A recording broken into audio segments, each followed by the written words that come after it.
Assalamualaikum warahmatullahi wabarakatuh. Apa kabar nih sobat-sobat pendidikan semuanya? Senang sekali di hari ini Selasa 20 September 2022 Mota Pintar kembali hadir membersamai teman-teman semuanya. Wow, hari ini kami bukan kedatangan sih, kami sudah resmi nih ya, punya kepala sekolah yang baru.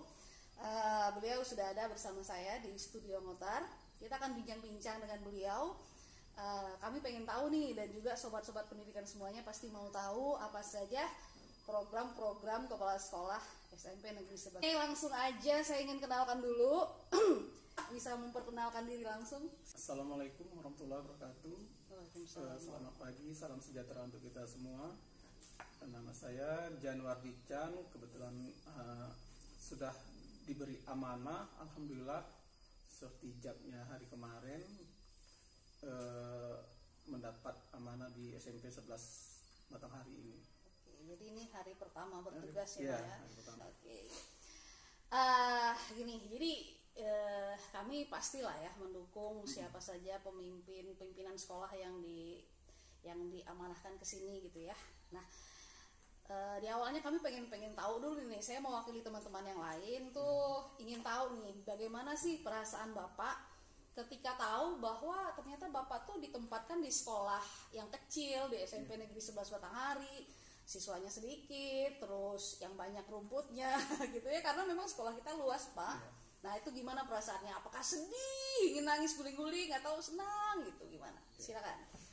Ya, yang pertama, kita sebagai umat muslim ini tentu mempercaya dan meyakini bahwa setiap amanah itu harus kita emban dengan sebaik mungkin. Terlepas itu besar kecil, saya rasa secara pribadi itu tidak masalah. Karena memang kecil atau besarnya sekolah itu tentu punya resiko, punya beban kerja dan tantangan-tantangan tersendiri.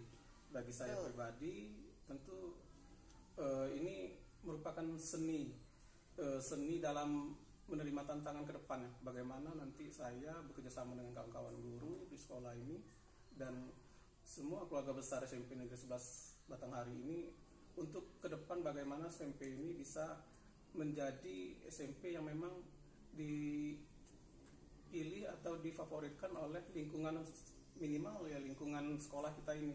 Jangan sampai nanti bahwa malah lingkungan kita malah tidak memilih sekolah kita. Jadi harapan kita ke depan dengan semangat dan kerjasama dengan semua komponen yang ada di sekolah ini, baik itu guru maupun tenaga pendidikannya, agar dapat bekerja sama dengan baik. Oke, jadi ini kata Bapak Chan, ini tantangan ya, tantangan ya Pak. Saya suka orang-orang yang berani mengambil tantangan, ya enggak Bang Solihin?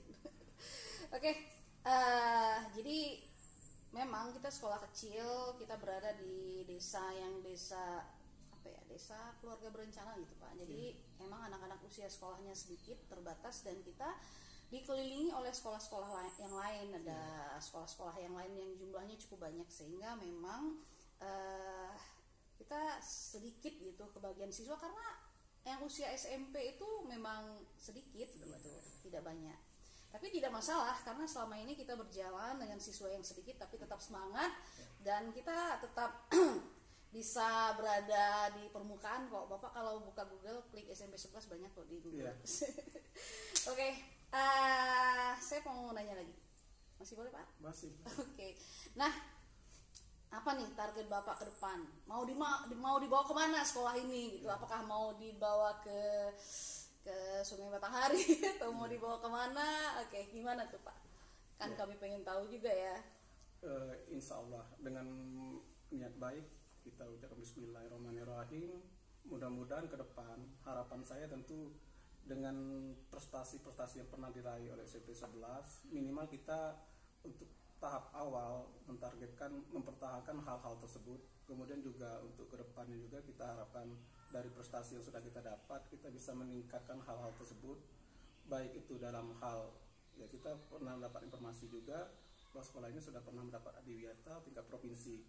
Nah, itu tentu tantangan bagi kita ke depan, bagaimana bisa mempertahankannya. Tentu ini memang butuh kerjasama dari semua pihak, baik itu pihak keluarga besar sekolah SMP 11 Batanghari maupun juga lingkungan, dalam hal ini komite sekolah. Jadi tentu butuh kerjasama yang yang sungguh-sungguh lah dari semua komponen SMP ini. Jadi mungkin kedepannya Bapak ingin menggiatkan PSM ya, Iya. peran serta masyarakat. Iya, peran serta untuk, masyarakat. Kemudian juga kaitannya dengan pembelajaran. Kita tahu sekarang kan kita mulai tatap muka sudah selesai sepertinya zaman COVID-19 ini. Mudah-mudahan dengan hal tersebut semangat guru, semangat siswanya sudah kembali bangkit, dan dalam hal prestasi akademik tentu kita berharap kedepannya akan lebih ditingkatkan lagi dengan hal-hal nanti bagaimana kita menyusun strategi ke depan. Oke, jadi memang 2 tahun pandemi kita agak bukan vakum sih sebenarnya, kita agak sedikit kendor lah. Kenapa? Karena memang kondisi yang ada gitu kan, sekolah kita siswanya di desa mungkin sarana dan prasarana kurang, seperti dia punya handphone tapi nggak support kuota, sinyal kadang-kadang hilang-hilang timbul gitu kan. Tetapi tetap di masa pandemi tetap pembelajaran kita berlangsung dengan baik. Kita juga belajar dengan berbagai platform kemarin ya. Tapi alhamdulillah sekarang udah kembali tatap muka. Ini adalah semangat yang baru. Dan nah nih pertanyaan selanjutnya nih Pak. Kita kan tahu nih April 2022 kemarin itu rapor pendidikan diluncurkan ya, dan itu banyak merah-merahnya gitu kan, banyak merah-merahnya nih. Nah, kita sebagai pendidik sama-sama sedang berjuang untuk menghijaukan lah yang merah-merah yang ada di rapor pendidikan itu. Nah, apa nih program Bapak ke depan yang akan Bapak jalankan untuk meningkatkan kemampuan literasi, numerasi, sains siswa kita, juga apa ya, sikap gitu kan. Selama ini kami di SMP 11 sudah banyak sih program-program literasi seperti treatment literasi. Jadi anak-anak yang membacanya kurang lancar akibat pandemi banyak loh Pak, anak-anak yang membaca ngadat gitu. Mereka udah masuk kelas 7 tapi begitu kita lama tidak baca. Jadi dia terbata-bata, itu kami seleksi lagi, dites lagi yang tidak bisa baca, gurunya satu-satu melatih lagi membaca. Itu namanya treatment literasi. Ada juga calistung buat yang itu tadi yang kayak kali-kaliannya tambah-tambahannya kurang, itu sudah ada. Dan kita juga membuat jurnal literasi setiap hari, dan semuanya itu dibuat dari kertas-kertas bekas gitu. Kayak gini kan, ini kan kayak jurnal literasi siswa nih Pak ya, ini dibuat dari kertas bekas ujian gitu. Nah, tidak ada yang mubazir. Tidak ada yang mubazir karena memang kita adiwiyata gitu. Nah, jadi nih mungkin Bapak punya program-program yang terfresh gitu. Apa nih? Untuk kaitan dengan itu tadi, rapor pendidikan dan saya melihat infrastruktur atau sarana prasarana di sekolah ini sudah cukup memadai, terutama kita lihat ada perpustakaan, kemudian laboratorium, dan hal-hal ini tentu saya rasa kawan-kawan guru di sekolah ini sudah memaksimalkan itu. Jadi tinggal kita bagaimana supaya membuat strategi-strategi baru agar bagaimana anak-anak ini bisa lebih terpacu dan lebih semangat untuk melakukan misalnya hal literasi. Kita lihat di kelas-kelas sudah ada pojok baca. Jadi itu mungkin kita perlu tingkatkan lagi supaya hal yang memang sudah ada itu memang termanfaatkan. Jadi tidak ada lagi hal-hal yang sifatnya mubazir. Nanti kita coba bekerja sama mungkin dengan pihak perpustakaan daerah, bagaimana nanti untuk menambah kekayaan buku-buku baca kita ini ya. Nanti saya coba bekerja sama nanti dengan pihak perpustakaan, terus juga dengan komunikasi dengan pihak dinas pendidikan, sehingga nanti jangan sampai nanti kita kekurangan buku, Bu. Ya, jadi buku-buku baca itu memang betul-betul yang memang bermanfaat bagi anak-anak, karena kita lihat sekarang kan zaman digital. Itu sebagai tantangan juga, Bu. Betul. Jadi anak-anak lebih suka lihat HP daripada membaca. Nah, itu nanti tantangan bagi kita, bagaimana supaya hal-hal yang sifatnya literasi ini bisa dibuat semenarik mungkin. Jadi apakah mungkin nanti kita buat semacam literasinya sekali-kali, 1 minggu sekali, misalnya lewat HP, atau yang sifatnya live, atau langsung kita menggunakan media infokus misalnya di ruangan khusus atau ruangan yang bisa kita gunakan. Mungkin gini, pada hari-hari tertentu, Iya. momen tertentu kita Iya. nonton bareng gitu Iya, ya, iya, tentang salah satu. film-film Iya. pendidikan Iya. gitu kan, itu saya rasa seru ya. Mm-mm. Dan kalau buat ini kekayaan buku-buku, kita sebenarnya udah banyak buku kita, Iya. hanya saja mungkin yang harus kita benahi distribusi buku di Iya. pojok-pojok baca ini Pak. Heeh. Nah mungkin nanti bisa nanti kita tertibkan, kita berdayakan tenaga perpustakaan kita, bagaimana nanti pengaturan manajemennya, siklusnya ya. iya siklusnya bagaimana sehingga buku itu tidak Itu terus yang dia ya, baca. tidak terpaku hanya di satu kelas. Kalau bisa kita putar Rolling kelas ya? 7, 8, 9 ganti-ganti bukunya setiap minggu sekali. Terus anak-anak kita, terutama di pelajaran saya di IPA itu mereka kan buat laporan penelitian, laporan percobaan, dan itu juga udah saya saya rombak. Mereka membuat laporannya itu dalam bentuk fiksi sains. Iya. Jadi laporan percobaan dia itu setelah dibuat laporan itu dirubah sama dia menjadi fiksi sains, dan itu alhamdulillah kemarin sudah ada media juga yang meliput sampai itu ternyata gebrakan baru di Indonesia yang pertama gitu kan. Dan ini rencana kami dengan anak-anak sudah ingin membuat Iya. buku-buku fiksi sains khususnya nanti menyambut Hari Guru. Semoga Bapak nanti bisa menghangatkan semangat ini, karena ternyata belakangan agak lesu gitu karena ya banyak masalah yang ada gitu kan, banyak kesibukan yang lain. Iya. Oke, jadi saya sebagai guru jadi semangat nih untuk menggiatkan literasi. Ya, tentu alhamdulillah saya terima kasih salah satu guru IPA kita ya Bu Titin dalam hal ini ya punya semangat yang tinggi. Tentu saya selaku pimpinan yang kebetulan diamanahkan insya Allah akan mensupport dengan sebaik mungkin hal-hal ini. Tentu hal ini kan hal positif yang bisa memicu atau memecut semangat pendidikan kita agar lebih baik lagi ke depannya kualitasnya. Ya, kalau bisa kita kroyoannya untuk menyambut Hari Guru Pak ya. Benar. Oke, nanti kita bicarakan di belakang. Oke, sekarang kita tinggalkan dulu nih literasi, numerasi, sains sementara karena kita mau masuk ke IKM nih Pak. Iya.